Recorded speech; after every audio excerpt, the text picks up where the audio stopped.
Good afternoon, everyone. I think ever since time immemorial, parents have always wanted the best education for their children.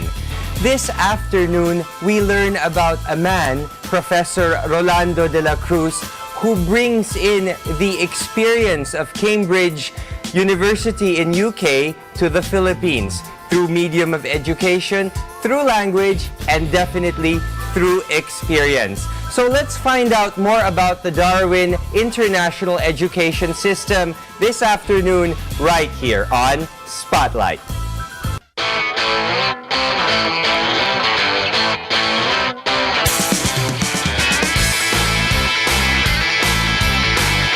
I'm Reggie Tongol, a lawyer by profession, TV host by advocacy.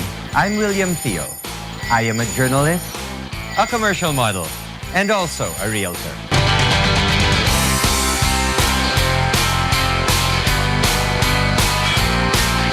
Join me and meet the mighty shakers and movers of society And be inspired by their amazing journey through life here on Spotlight.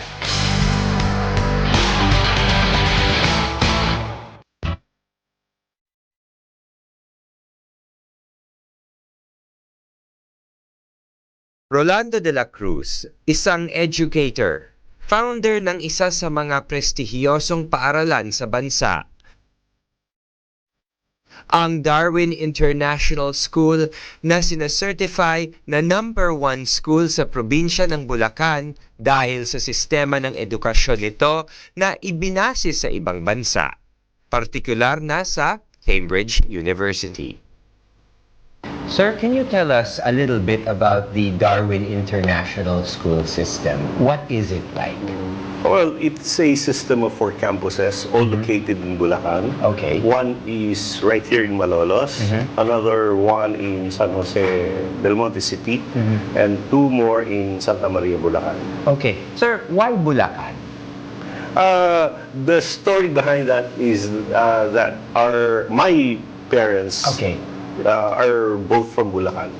And then as I was growing up, I grew up in Manila, but every now and then I would come here to Bulacan, and I got so acquainted with it. That's why when I decided to put up a school, Yes. I thought that there would be a greater need here in Bulacan, Right. rather than putting it up in Manila. So basically, it's going back to your roots, where That's you really exactly the point. began. No matter where life brings you, Yes. babalik at babalik pa rin tayo kung saan tayo Right. somehow. Very well said. That's it. Okay. So sir, about Darwin, what makes this curriculum different? Or rather, what is the basic curriculum of Darwin? The Darwin International School is a Philippine school, which Okay. is under the Department of Education. Aha. But the curriculum is beyond what the DepEd requires. I So see. it has an international orientation, it has international character. Like we have additional subjects like personality development. Aside from IT-related subjects, we also have humanities, which is a very important part of the Yes, curriculum. I agree. And it starts from the lowest level, from toddler up to the high school level.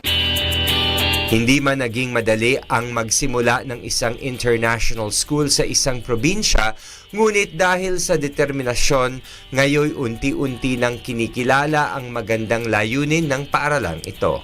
They should be at ease with the idea of adjustment, but other than the fact that they should be able to adjust quite well, they're supposed to be more open-minded. They should look for things that are new, and that they should be willing to adjust and change. Right. That's what we're trying to do with our years. You know, you're making the lives of parents a lot easier because I think every parent is striving to do this for. I think what we really need in this country right now are students who can be very productive in a globalized world. So whether they work here in the Philippines or they work in Asia or Americas or Europe, they should be able to adjust very well.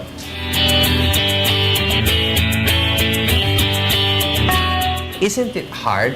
I'm sure this was very challenging, especially in the early years when you were planning the education system. How were you able to overcome these challenges? It is really very challenging because number one, there's an initial question of why put up an international school in Bulacan. Yun nga. Oo, yung And my thinking is that why not? Why should students from Bulacan be denied the idea of obtaining an education that has international character? And it makes the country more desirable because you don't have to worry about going to Manila to educate your kids. As a matter of fact, because of the new K-12 curriculum, I was so happy to see in the curriculum the things that we've been doing since we put up Started. the school. For example, it now has the humanities program to be offered in the grade 11 and 12. Right. And then, whereas before, as many of our college graduates here might know, humanities is only offered once in college. But now, DepEd has already adopted the idea that there should at least be 2 humanities courses. But, very fortunately, we actually start that down from the lowest level. I see. Toddler. So, sir, your curriculum is until high school. Until high school. Until high Yeah. school. What inspired you to become an educator? This is now going back to, your youth. Was it always a dream or was it something that came up as you were growing up? It has always been a dream, and I think I will have to attribute it to Jose Rizal. Jose Rizal.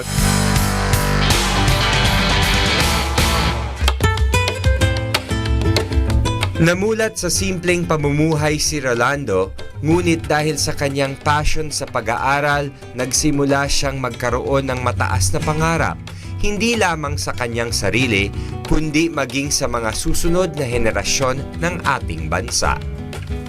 What inspired you to become an educator? This is now going back to, your youth. Was it always a dream or was it something that came up as you were growing up? It has always been a dream, and I think I will have to attribute it to Jose Rizal. Jose Rizal, okay. Because as a grade 5 student entering grade 6, I was able to read a biography of Jose Rizal, a thin one, just fit for elementary students. And there I read that Rizal traveled all over the world, so I started dreaming of studying abroad also. But a very important part of it was the idea that he actually put up a school in Dapitan. Fit for Filipinos. So yun ang naging direct inspiration. Yeah. Sabi niya, kung kaya niya, gagawin ko. At the time when the Spanish colonial regime that time, of course, cannot accept the idea of giving students an international education. But that's just exactly what Rizal did. So if Rizal can do that in Dapitan, why can that be done here in Bulacan? In Bulacan. So again, it is a modern day innovation, sir. Well, I would say so. Okay, so let's talk about your life as a child. How were you like as a son? You were how many were you in the family? We are 4 in the family. All 4 kids, all boys. At first, I didn't understand much the idea of studying. Eventually, I started trying to catch up and started dreaming, especially when I read Rizal. And then from there, in high school, I really did my best. That's when I started to develop study habits, and then that continued until college. Which up to now, I guess I have it with me, and that's what I'm trying to impart with my students.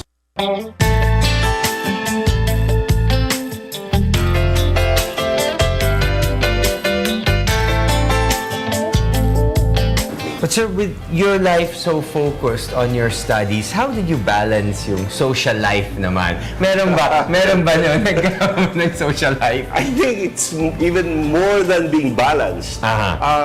Academics is so important for me. I never neglected it. But I also did not neglect the idea of really serving the people. Okay. Like while I was a student at UP, I was so active in extracurricular activities, being a member of the student council. And you would probably call me one of the activists during those days.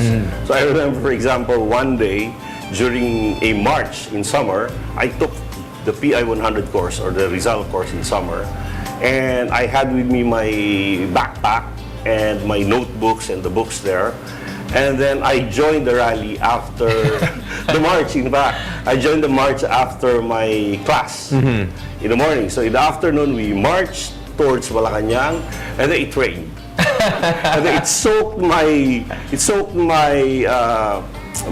Your books, your bag. That when I went home, I cannot read anymore the notebook, and my examination will be the next day.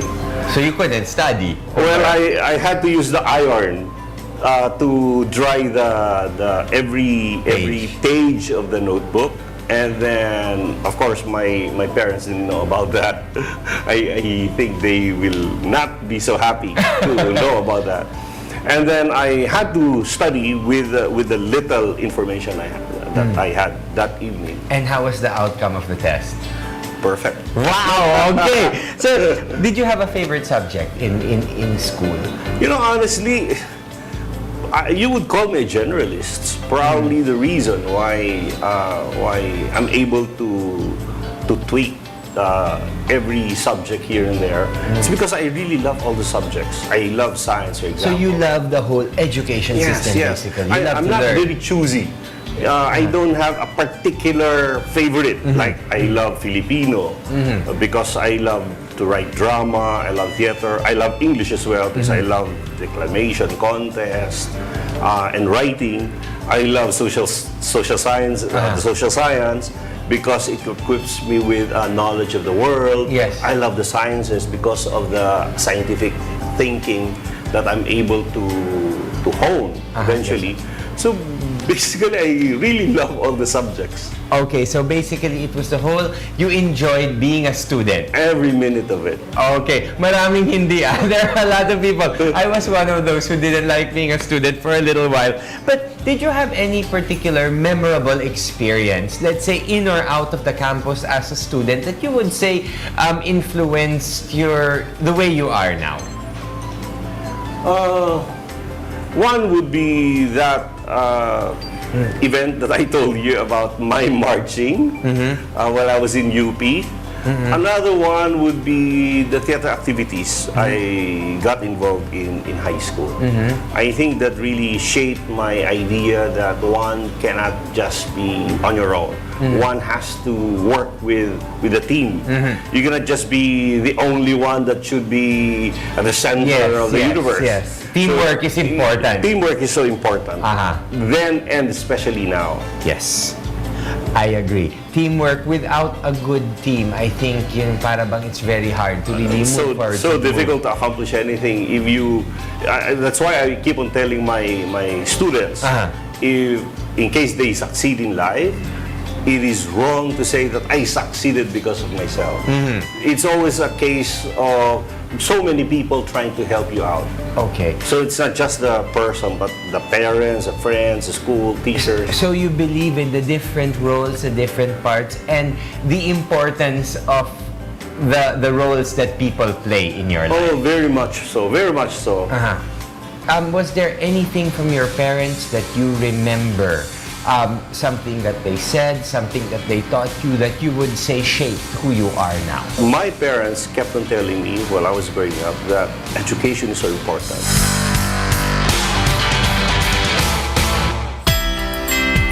Malaki ang naging impluwensya sa kanya ng kanyang mga magulang upang magkaroon siya ng mataas na pagpapahalaga sa edukasyon. At iyon naman ang kanyang ibinahagi sa kanyang mga estudyante. Was there anything from your parents that you remember? Something that they said, something that they taught you that you would say shaped who you are now? You see, our family comes from a family of farmers in Bulacan. So, I don't know, it probably goes back to so many generations. And I've always been proud of that. But my parents kept on telling me while I was growing up that education is so important. Once you have it, nobody can take that away from you. That's true. And therefore, I value that really so much that I never left that at any point in time during my journey to become educated as a person. And I keep on telling that to my very own students, to friends, and who also have their own children. Because indeed, especially at this day and age, it's so important to be educated. Right. It's true. It gives you all of the chances to make it in life. I mean, if you didn't have an education, then it would be hard It to... gives us a lot of opportunities. Of course, there are educated people who behave as if they're not too educated. Right. Sometimes one would question, is that person really educated? To the point that probably we're being so unfair to the less endowed.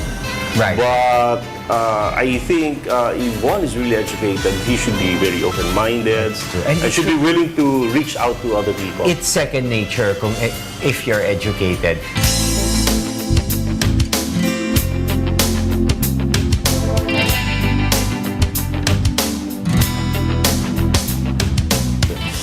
And sir, what would you like to eventually see in one of your students? Let's say one student who has graduated from Darwin, what would you want to see from him or her? Personally, my dream for my students is that they graduate here with flying colors, because this is a full-fledged honors program. So when they graduate from Darwin, they are certified honor graduates. Be able to adjust, be able to have a big dream, be able to succeed in life, not for themselves, but for others. Hopefully, they should be able to study also abroad and bring back with them the things that they learned abroad that are relevant to our country. I really believe in the idea of Jose Rizal that the youth is really the hope of the fatherland. And therefore, I really pray that my students will be able to contribute to the betterment of our country. And thus the cycle begins again. Yes, and it's endless. That's what Yes, I it is love endless. about education. Right. My very own teachers educated me. Now, in effect, I'm honoring them by training the new generation of students. Okay. Hopefully, the new generation of students, some of them will become professors or engineers or doctors, and they'll be contributing to the fields where the fields that they choose to be part of.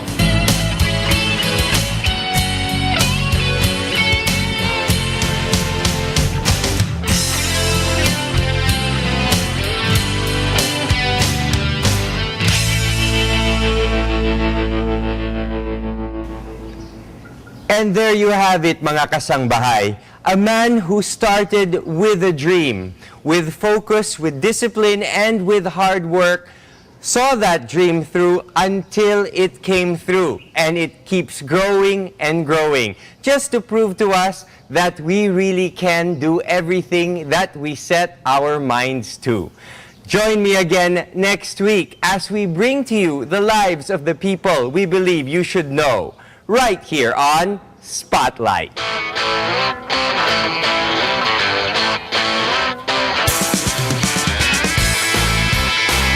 What is your favorite book? As a student and up until now, I love Little Prince. Little Prince. Okay, so what do you do in your spare time? I write plays. Sometimes I write poetry. Aside from the fact that I also love traveling. Okay. I love going to museums, which I'm trying my best to impart also to my students. And any favorite sports? Bowling. Bowling. Okay. And favorite food? Persian food. Among Filipino foods, I love kare-kare and binagongan. Okay. Sir, favorite song or singer? Sana'y wala nang wakas. Okay. And any particular person other than your parents that has actually touched your life? Of course, I mentioned Jose Rizal, but in so many ways also Don Salvador Araneta, who's the founder of the Gregorio Araneta University Foundation. What about movies, sir? Movies? I love Godfather, 1, 2, 3. Love Story,